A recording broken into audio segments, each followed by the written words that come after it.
Hi guys! Once again, welcome back muli sa ating channel, Fluid TV.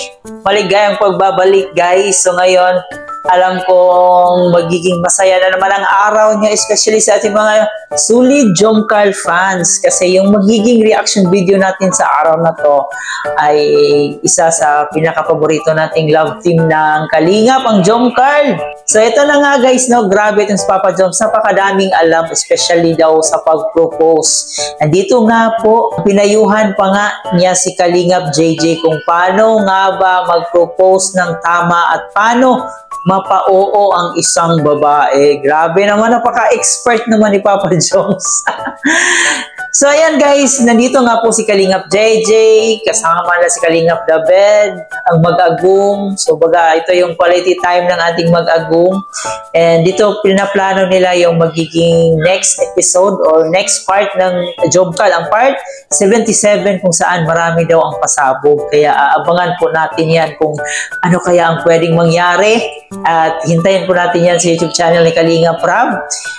Siyempre, bago tayo magpatuloy, baka bago pa lang po kayo dito sa ating munting channel, huwag kalimutan mag-subscribe. Pakisama ang notification bell para every time mag-a-upload po tayo, updated po kayo. Higit sa lahat, huwag kalimutan, suportahan ang ama ng Kalingap, si Kuya Bal Santos Matubang, si Ate Edna Vlog, si Kalingap Rab, at siyempre si Jack Matubang. Suportahan po natin ang ating Keyboys, Kalingap Partners, mga charity vloggers sa Pilipinas. At syempre, huwag natin kalimutan guys ang aking makasamang Kalingap reactors, especially ang Karepa, ang Team Bios, kasi sila po ay gumagawa rin po ng mga content about Kalingap. Kaya suportahan po natin sila. So let's go! Huwag na natin patagalin pa to guys. Panoorin na natin tong ilang tips ni Papa Joms kung paano nga ba mapapa-oo ang isang babae. Tara, samahan niyo muna ako. Nagpre-prepare kami sa isang vlog ng Jomcarl guys. Grabe. Abangan ninyo part part 77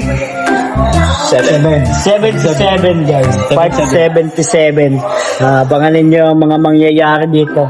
Ang mga pasabog. Sapul. Ay, yun. Yung pala yun. Sa pulo ko. Sa pulo pala yun. At saka medyo si JJ ay may announce yun na ba? Announce? Wala pa? Wala pa. Medyo nagtatanong siya kay Jomar, nagpapaturo siya. Medyo expert nito si Jomar, nakailang na to. Propose? Nakano? Ay, propose? Kailang propose sa bala? Ay, Phoenix guys, yung susunod nito. Grabe na flex di naman inaasahan. Di naman guys sinasadya yung pag-flex ng ganyan, no? Hindi. Napuwing lang ako. Napuwing ka? Napuwing sa nose. Napuwing in love sa katabi. Uy! Grabe bro, yung reaction mo kaya nagtatanong si JJ ng mga tips. Paano ba? Kung sakali lang ngayon taon, di ba? Kung sakali ngayon taon. Paano mo siya mapapa? Yes. Ay, grabe daw, yes. Ano lang yan bro? Kain muna kayo. Kasi pag hindi kayo kumakain ba, mainit ang ulo niyan pag ganun. Talaga? So kailangan mong kailangan mong tawag niyan, obserbahan yung kanyang yung mood. Uy, grabe. Pakain mo muna. Yan ang tip bro. One tip lang yun. Isang tip pa lang yun. Isang tip pa lang yun. Bira, mga 2,300 tips po yung. Opo, isa-set po ko yan. Send mo na lang kay JJ. Send ko kay JJ. Baka gabi na po tayo matapos dito. Mo rin? Ha? Kada tip vlog. Kada tip isang vlog. Grabe guys, makakagawa na tayo ng libro niyan. Jomar Tips. Opo. Tips parang thesis bro. Thesis, grabe thesis. Oo. Kailangan niya ng mga research. Oo bro. Kasi sa isang daang taong ating interview. Uy, family feud. Ayoko nakarinig ko yung sagot mo dun sa family feud. Mapapahamak tayo. Ha? Kay Edo. Kay Edo. Bagay. Ayoko. Hotdog. So ayun guys. Salty. Totoo ba? Totoo ba? Gusto tuloy ni Boss Albs magsama sa inyong, kumain ang saging at hotdog. So, guys, let's go na ba? We're gonna go na, guys. Kaya, bye-bye. Abangan nyo kami, guys, sa next destination. So, guys, ako ang nagwagi sa paligsahang. Balutin mo ako sa lilim ng iyong pagmamahal. At ayun na nga po guys, grabe yung mga payo ni Papa Joms. No? Unang-una pa lang, nakakatawa siya, pero tama nga naman yung sinabi ni Papa Joms nga kailangan talaga kumain para makapag-isip ng tama, diba?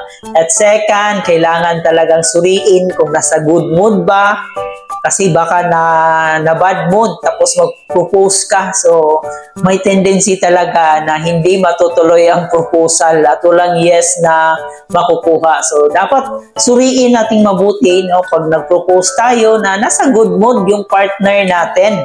2 points tayo dyan para kay Papa Joms. So, sabi niya, marami talaga yung mga gusto pa niyang sabihin. Pero baka abutin pa ng ilang oras na matapos.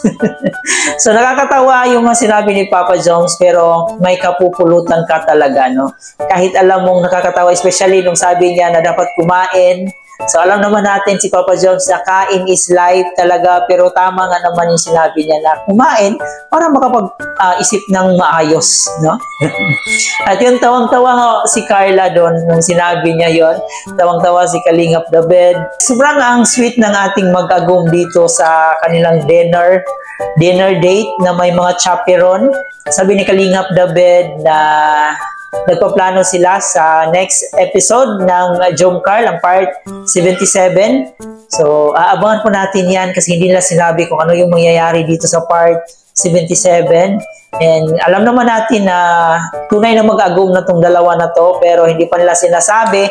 Siguro may mga sila, isinaalang-alang pang mga bagay na hindi pa pwedeng sabihin sa publiko para kumbaga confidential pa muna. So, ayan, respetuhin po natin yan. Huwag po tayong madali at syempre huwag po nating pangunahan si Papa Joms. At saka napag-usapan din po nila dito yung baka daw darating yung panahon na ikakasal sila, sino yung magiging ninang nila. So, na-mention nga po dito si Tita Jenny, nandito rin si Ma'am Connie Sanchez. So, yun, mga bigating sponsors din po yan ng Jom Carl. So, parang pwede talaga yun silang magiging bigating sponsors ng kasal ng mag-agum. Isa sa pinaka talaga dito highlight yung pagpakita nilang dalawa sa kanilang promise ring. Kasi nung mga nakaraang weeks, marami ang nagtatanong, marami ang nagdududa, bakit hindi daw sinusuot ni Papa Joms yung promise ring nila. So ito na po guys, no, nasagot na po yung mga katanungan nyo. So sana'y wag na po kayong maging dyan, wag nyo nang bigyan ng dahilan para gawa ng fake news ang ating mag-agum. So yun lang guys ang ating reaction video sa araw na to. Sana nag-enjoy kayo, especially sa ating mga Solid Jom Carl fans. Ayan, I know na masaya talaga tayo ngayon, especially na sinuot na ni Papa Joms ang kanyang promise ring. Bago natin tapusin, huwag kalimutan mag-like and share sa ating video ngayon. Mag-subscribe na rin po kayo. Higit sa lahat, suportahan natin ating buong team Kalingap. Okay, so ito nga po pala si Chloe TV. Thank you for watching.